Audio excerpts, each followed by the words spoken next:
Hi, Alex. Hi, Beth. How are you? I'm really well. How are you? I'm so excited to have you on Women Investor Wednesdays. Well, thank you for having me. It's such a privilege to be here, and I'm always honored to that you would want to talk to me. So thank you. Um, well, so I always open the podcast with a little introduction in case there's someone new listening. Why we're doing this? Why are we here? We're here because during COVID, I heard a terrible stat that of all of the commercial real estate investors in the domestic U.S., only 3% are women, and of that, half are inherited or women signing on their husband's guarantees. So that means we are part of 1.5%, which is crazy. So I started asking friends of mine if they invested, and I found out that they didn't, even though they were working in the industry. And I kept asking them why. And first of all, they said, well, I don't have $1 million. And that's what you need to invest in commercial real estate. I'm like, well, no. And then they said, well, math, or it's too complicated, or it's too risky. And I debunked all of those. And then finally they just said, well, I don't know anyone else doing it, which makes sense because there's only 1.5%. So I said, oh, well, that's a problem I can solve. So I did a virtual summit back in 2020, and we had 100 women, and I interviewed women like you. I think I had 8 interviews because I wanted to expose the women that weren't doing it to those of us that were. And it was hugely successful. I put people in breakout rooms so that they could go to specific asset classes that they had, that they were interested in. And then since then, we've had 4 live conferences. The next one will be the 6th in March in Fort Lauderdale. And they're super successful because what I found out now after last year is women are now investing with each other in the room, which is amazing. Like we were right before we got on, we were talking about Shiloh, who spoke at the conference, I think 2 or 3 years ago. I just invested in my second deal with Shiloh, and other women in the room that met Shiloh also are part of her syndication that she just did. So that for me is super powerful. So I don't know how I'm going to track if the number from 3% gets to 10 or 30, but just that I am seeing women investing with each other, I know that we are all making a difference. And that's why we're here. Well, why we're here in the podcast is because I keep the conference pretty tight at no more than 250, because that intimacy allows for the connections to get deeper and stronger. Therefore, you're not going to invest with someone that you don't really have a deeper relationship with. So I realized I'm certainly not going to hit the numbers I'd like to hit just by the conference. So that's when I said, let me do a podcast once a week. And every time I meet a woman, and we've known each other for a few years, but every time I meet someone new, I'm like, oh, you're an investor, you have to be on my podcast. Yeah, like, yeah. No, I love it. So that's why we're here. That's why we're here. And you spoke at the conference, was it 2 years ago? Yep. 2 years ago, I just had our second boy, second kid, my second kid, second boy.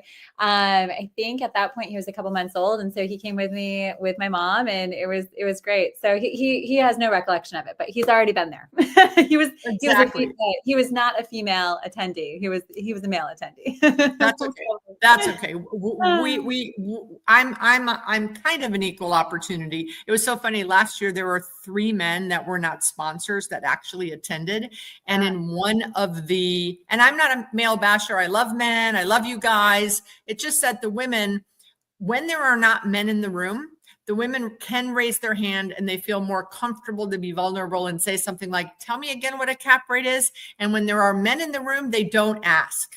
That's right. So that's why I make it as comfortable as I can for the women who I want to ask questions that they think might not be smart.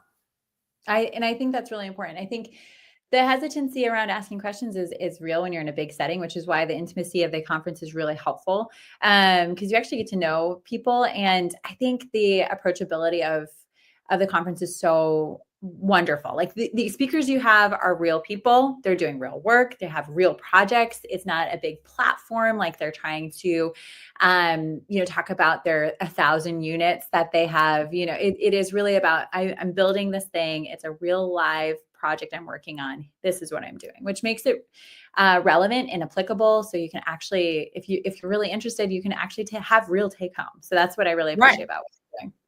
Right. Absolutely. So tell everyone about you and your investment journey. So way back when it started, how did you get started? All of that, because I would say we have usually a couple thousand people watch the video, the recording. And I would say maybe 40% have never invested. So they like to hear the origination story. Yeah, I'm happy to share. And I would say I'm still a young investor. Like I think I started in 2017 with buying my first investment property, which was a duplex back in my hometown in Michigan, where I grew up. At the same time, I was also looking at short-term rentals. This was my husband was more interested in the STR play. So we were like, let's look at both. Got the duplex under contract. It fit all the numbers. Like I looked at probably a dozen of them before committing. It was still a hot market. I would say in 2017, it wasn't like overblown like in 2021, but it was still pretty aggressive. So I lost a few of the offers that I put in. But yes, I ended up getting this under contract, and then also got an STR from a divorce settlement under contract at the same time. So originally I thought, okay, I have to choose. Not your divorce, a different divorce. Yeah, exactly. Different divorce. Thankfully, I am still married to my lovely husband. It was not my divorce, but those opportunistic purchases sometimes happen regardless of the market. So I think that's always like, keep your eyes open. I think a lot of people think this is the one, I'm only going to have this one opportunity to get this one investment. So I have to jump on this one. And I always say, hold your horses. There's going to be another one. It's okay to pass. It's okay if you feel like, hey, there's a couple red flags. So all that is to say, we've been looking, got both under contract.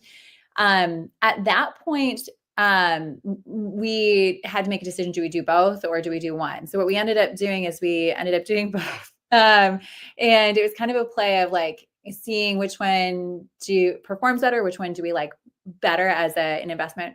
The thought was the duplex would be our future kids' college fund, and then the STR would be a cash flow play, and would just see how it went from a management and occupancy and all that. So within the course of 6 weeks, we went from no investment properties to 2, both of which needed a lot of work. So I flew back to Michigan and started work. I actually did some of the work on which I wouldn't recommend, but when you're starting, hey, like these are the things you have to do. So I ended up renovating one side of it. The other occupant took the rent increase, and then we turned that unit, and then also flew to, which I wouldn't recommend either, but we were in Maui. So that's where we invested as a short-term rental. It's a perennial market, really good. They don't build more rentals. So like from a numbers perspective, great. But from a renovations perspective, there's an entire ocean between us. It takes 6 weeks to get materials, all of this stuff. So I went from, okay, I have to find a contractor, put in my supply orders now. So my finishes were like decided within 24 hours. Like this is what the finishes will be, because this is what I can purchase and get shipped over. So, wow. Yes. So that kicked it off. Okay. Let me back up. How much were each one? Do you remember? How much was the duplex and how much was the STR? Yeah, they both were about the same purchase price, actually. So the duplex was $254, and then the STR was $300. So, and did you guys finance this yourself, or did you get loans, or what happened? We got loans, and again, when you're starting out, I think this was non-commercial, so we pulled residential loans for those, and the rates were pretty competitive at that time. And we worked with a local lender on the Michigan property, which was actually kicked off a really good lender relationship, because in that process, we bid it out to, I think, 5 banks. And so that established some working relationships with local lenders there, which actually helped when I moved to commercial, because I had already had an understanding of how to engage a lender, what kind of things they're looking for.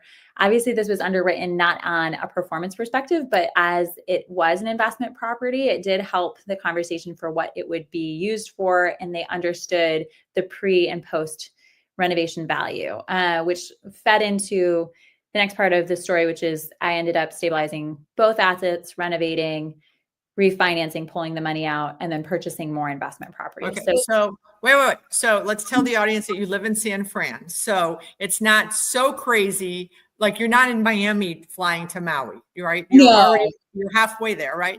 But you are. So basically, you're doing Michigan and Maui while you're living in San Fran while this is all going out. Okay, that's cool. Crazy. And do you remember how much you put into each unit to renovate them? And did you get any kind of construction loan or improvement loan from the lender to do that work?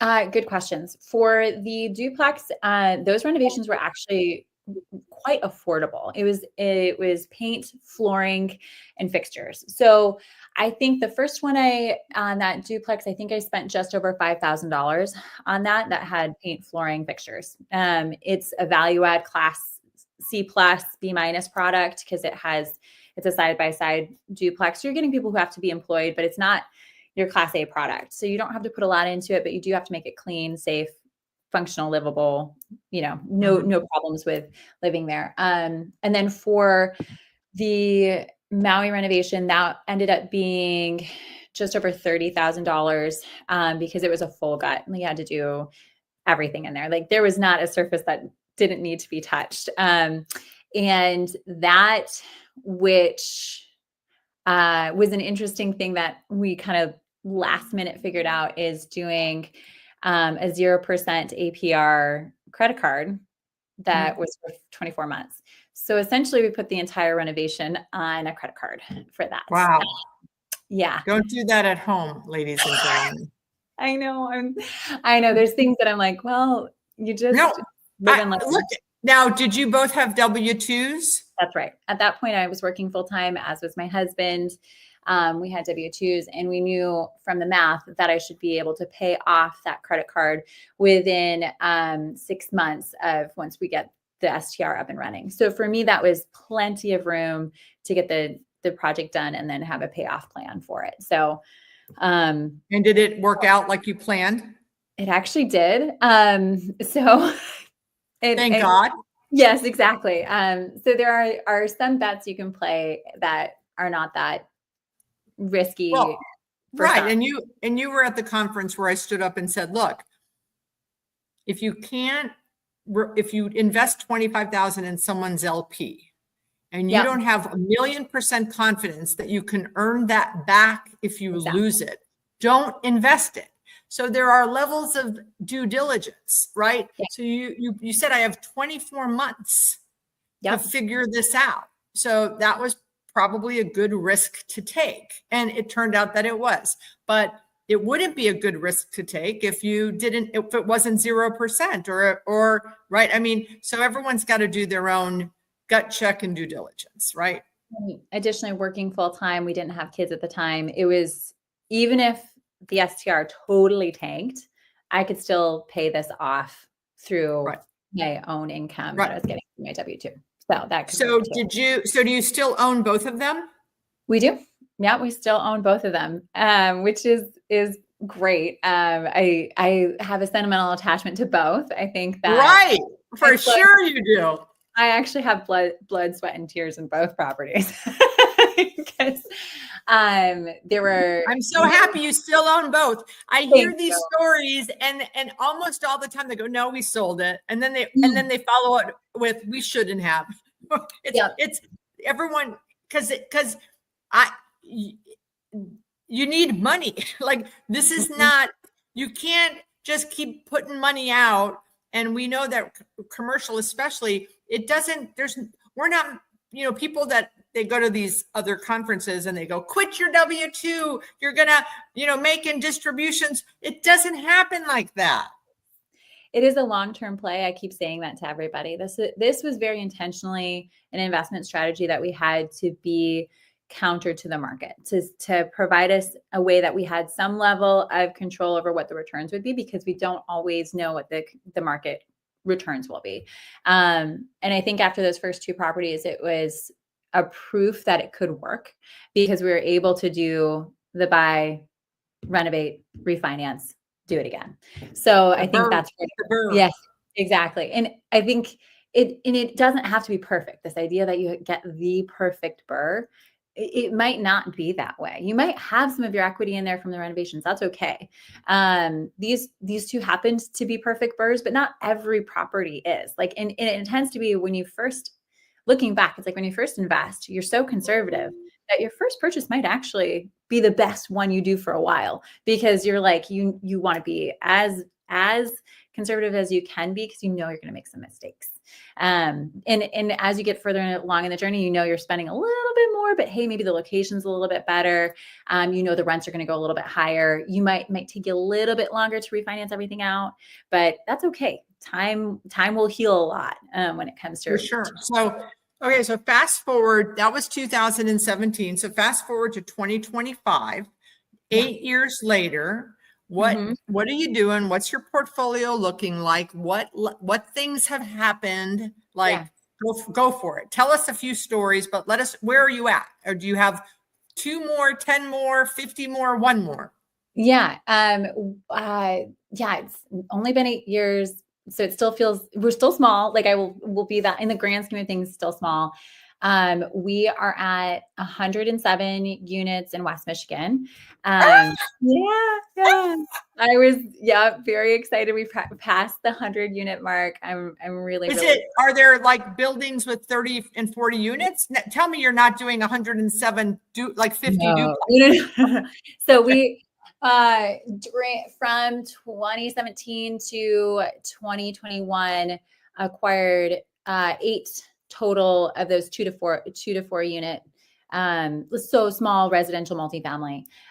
Then started purchasing commercial assets, and that started with a 5 unit. So it's like just qualified for commercial, but learned how to get a commercial loan, learned what commercial lenders are looking for, learned that, hey, it's actually a lot easier in some ways because you're now underwriting the asset that you already were underwriting. And that's what the lender's underwriting.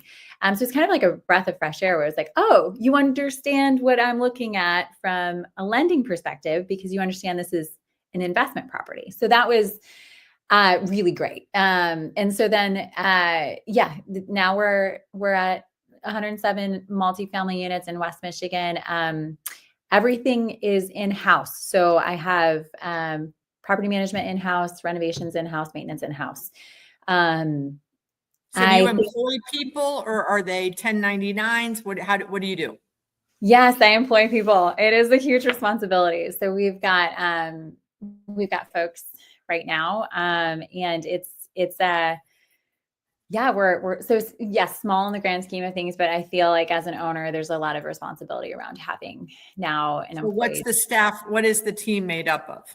So we've got full-time property manager. She honestly handles every part of the day-to-day except for financials. So I'm still very much day-to-day ops for me because I handle everything that touches money is something I do. So I'm the financial controller. We do a third-party bookkeeper because we don't have enough scale at this point to bring that in-house. That is more cost efficient for us right now. Eventually we'll bring that in-house too.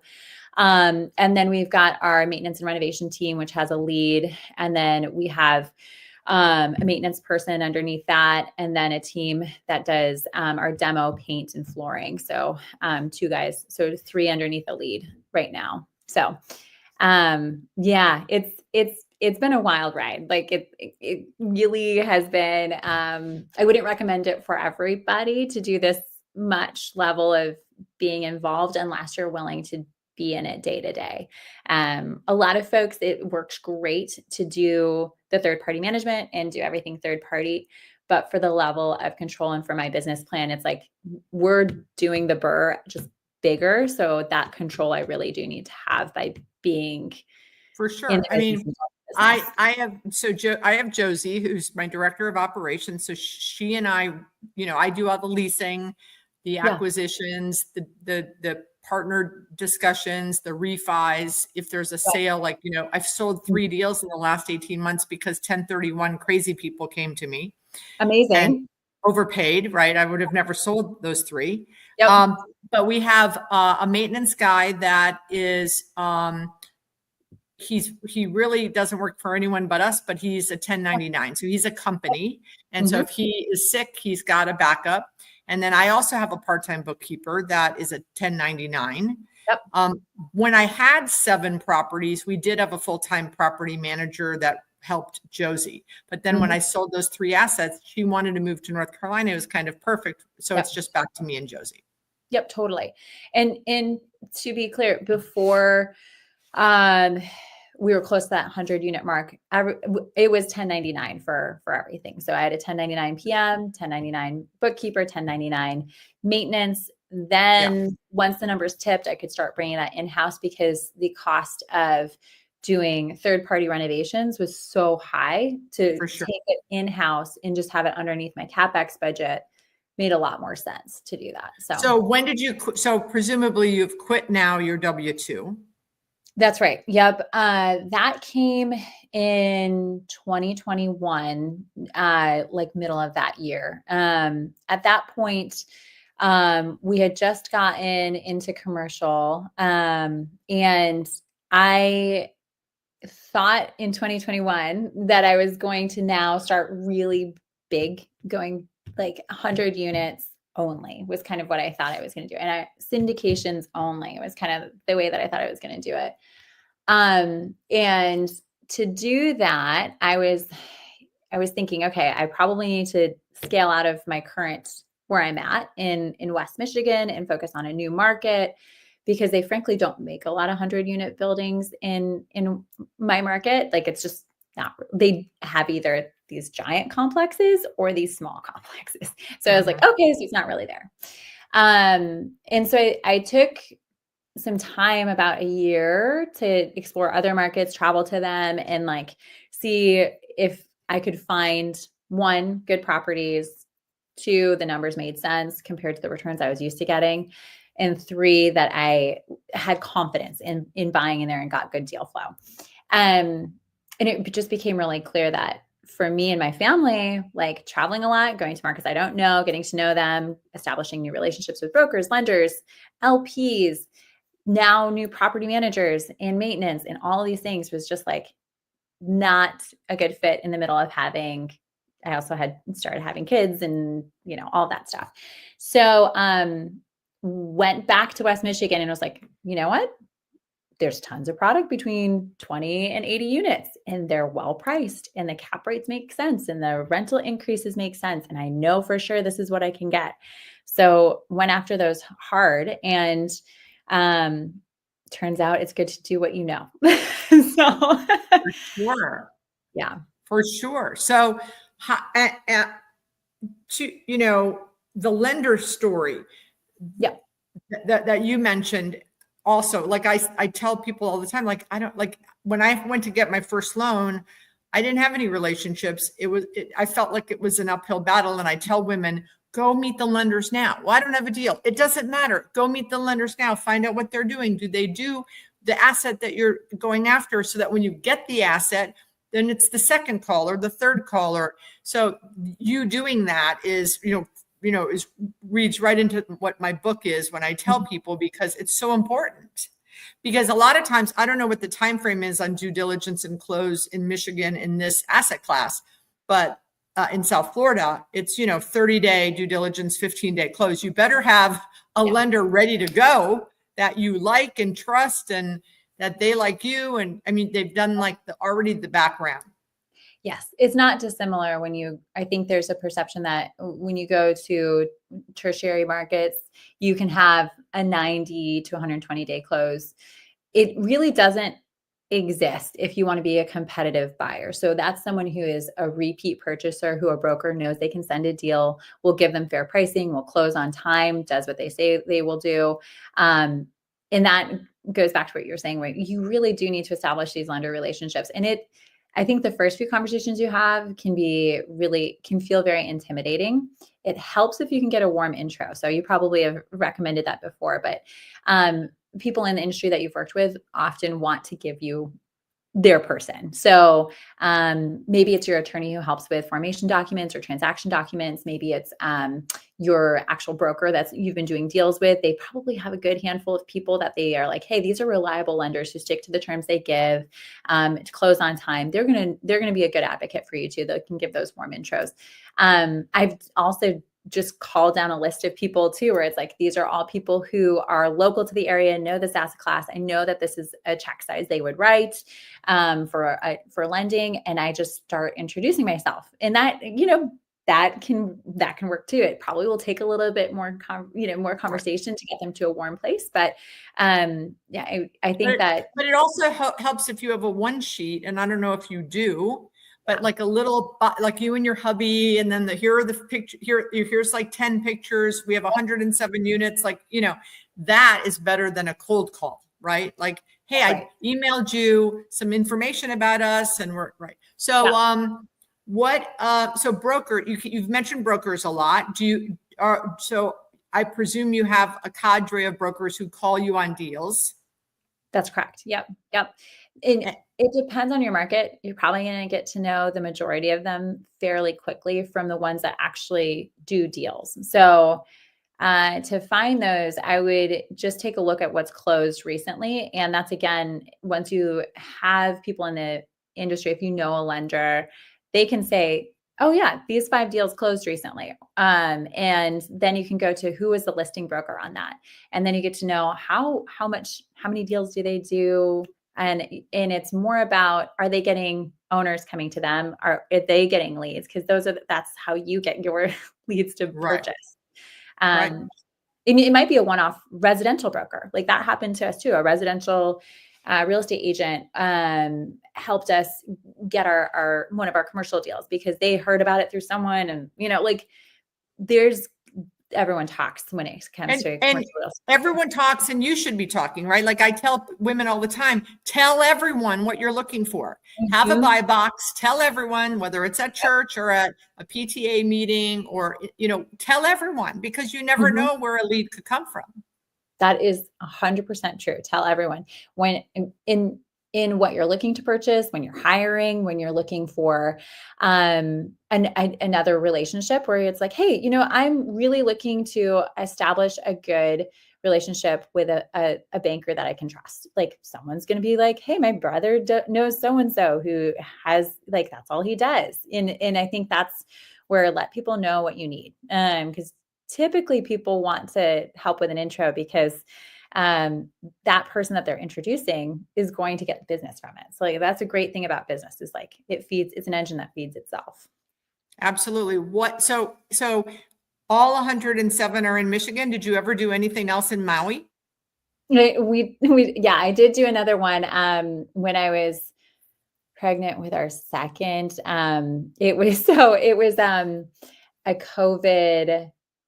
No, it might've been when I was pregnant with our first. So it was a COVID purchase. Everything in Maui was shut down for the entire first year, like no one in or out. And if you did come in, you had to be quarantined for 2 weeks. So there was a lot of properties that were in major distress because there were several investors who would own 10 STRs and that's what they lived off of. And so when the income from those were gone, there were no reserves to continue carrying it. So I wish we had gotten more because the pricing at that time was just really, really compelling. So yes, we picked up one more. And again, these are kind of like little gem properties where it's like, they're not making more of them. So even though they are not like the biggest asset, they're from a returns perspective, they're really just gems because you can't replicate those properties. So these are opportunistic plays for us, and I think you can do that in any sort of investing where it's an opportunistic, thing to grab. Might not be your bread and butter, but it was a good op. How often do you go to Hawaii to check on your properties? No, really check on your properties. No, we do. We were just there a month ago. So we typically go every six months and it's a great excuse because you can drive by and see them. And it's also a great work trip. Right. I mean, Hawaii is one of my most favorite places in the whole wide world. I think I've been there 7 times, but it's super far for me, Yeah. right? But now Yeah. that my son lives in LA, it's easier for me to go visit him for a few days and then just hop over. Yep. Hop over. LA is a great hop over location. I think I'm hearing where you need to invest next. Yeah, I don't know. No, I don't know. So, what's one of the lessons you've learned in the last couple of years? Yeah. That something you would do differently? I think there's two, as women, I think there's a lot of hesitancy to jump in because there's a lot of reasons not to do it. And there's a lot of, it's scary and you can't know all the unknowns. As someone who likes to know the end outcome before I do the thing, that's probably not, you're not going to know for sure. And so I think taking a risk that is not irrecoverable is something I would recommend to people. Take a risk that feels good to you. Like, is this a number that you would feel okay if you lost it, but had the opportunity to learn from it? Like, that's a big thing that I think we think of just like, you have to do the huge thing instead of saying like, what's the comfortable bet I can place now that if it worked out, that would be awesome. If it didn't, I would at least learn and have done the thing, because I think not doing the thing at all is really where people don't grow. And I think that's really the thing that I would encourage people to do. And then in hand with that, I would say, listen to your gut. I think women have really good gut intuition. That comes from the deal itself, a relationship you're working on from anything, broker, lender, maybe it's a sponsor you want to work with. Like, what does your gut say? Do that temp check, like do all your due diligence, but like at the end of the day, do you get a good gut check or is it like Right. And if you have any of that icky gut check, just move on. It's okay. Right. There will be For another sure.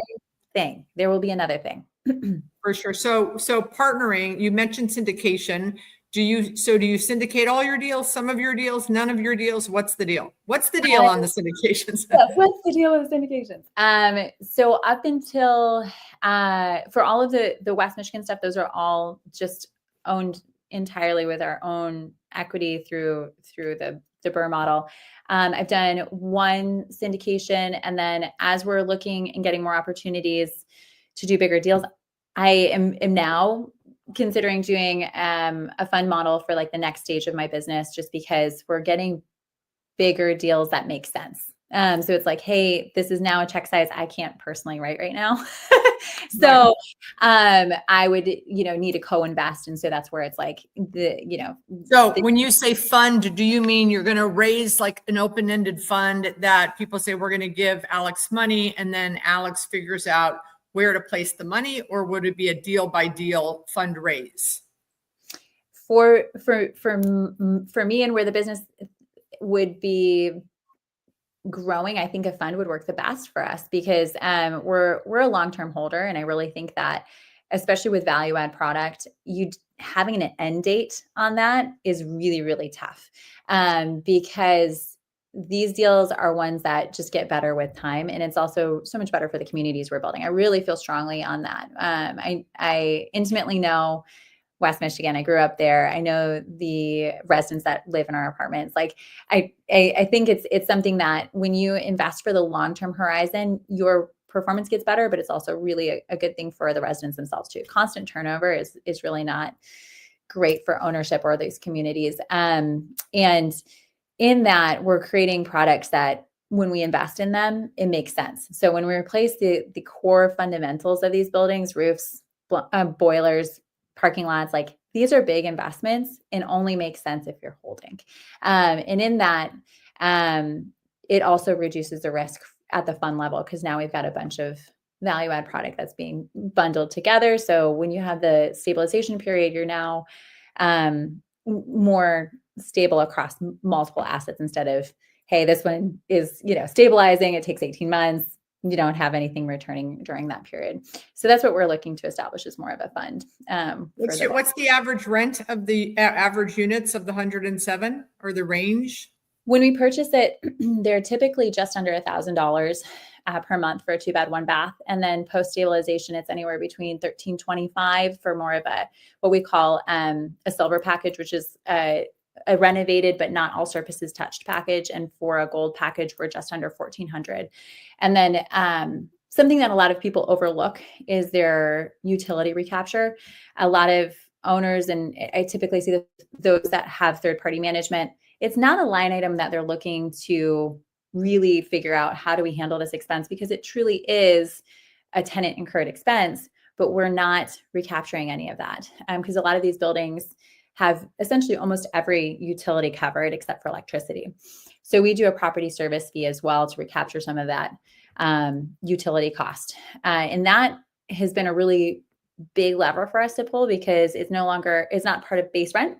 So mentally, to a potential resident or to a current resident, this is not a hit to their monthly as much as that top line rent is seen. But it's a big recapture for utilities for us. So we typically charge anywhere between a $35 to $55 per month property service fee, depending on how many utilities that property is covering for a resident. Have you ever heard of or considered again, this might not be able to happen if this accredited, non-accredited thing continues, but there's discussion to get rid of that. So if there's not a difference between accredited and non-accredited investors, have you ever thought of going to your 40-unit complex and saying to your 40 tenants, if you paid an extra $100 a month, you could be a limited partner in your apartment, in this apartment complex? I had not ever considered that, mostly because our residents are they can't afford the extra 100. Probably not.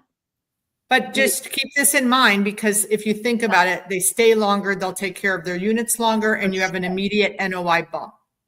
And I think that's a really good thought, because it's also instilling that ownership mentality, which is something I really am big on at all levels of our company.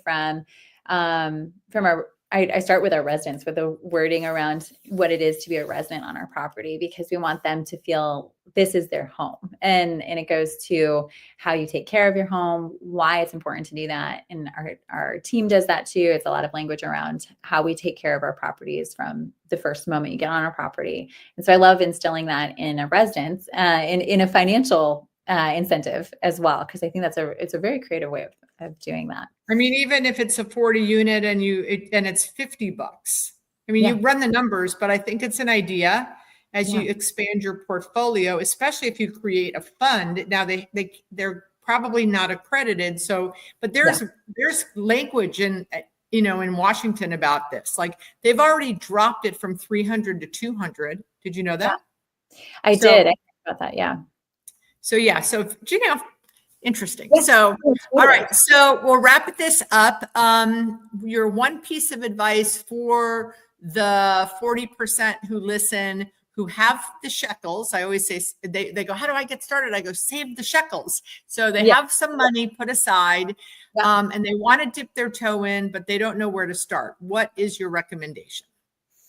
I would recommend that they find someone who is investing. It may not be a female, but if they can find someone who is in their market, who is already doing some sort of investing, that person is going to have a lot of insight into how and why they did what they did. And even though that seems very far off, that person who's already investing seems like, wow, why would they spend time with me? It's really not that far, because there's so many levels of investing.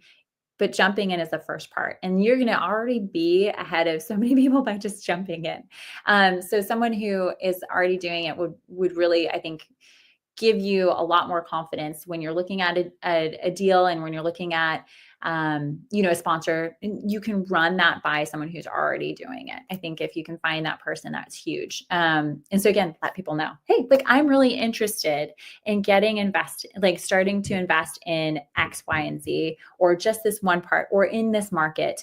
Let people know. Do you know anyone who does that? Like, just start asking, because then you're going to get introduced to someone, and then that person can help you just get your toes wet in looking at deals, or introduce you to someone else who might be able to give you a deal to look at. Maybe it's a real estate agent, whatever that might be for you.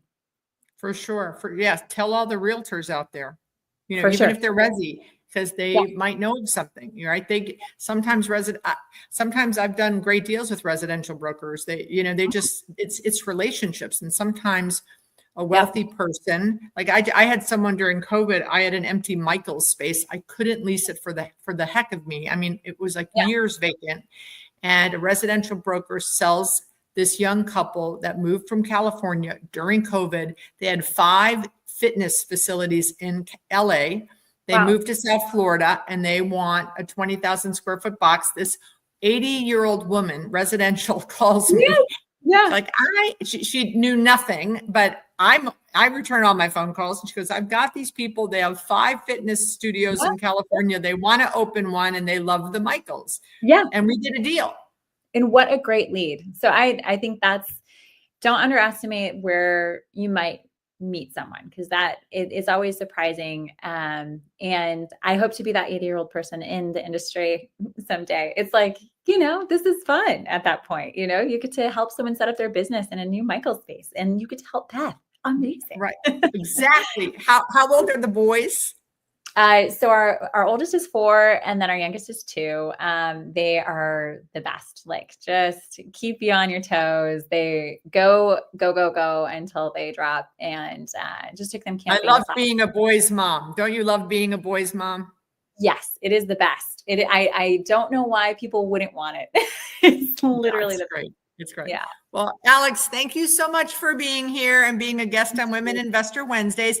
Hopefully, maybe I'll see you in March. The conference is March 4th through the 6th. We do, unbelievable speakers like Alex, where they take you into breakout rooms so you can learn how they underwrite their deals. We have the bus tour over with my properties.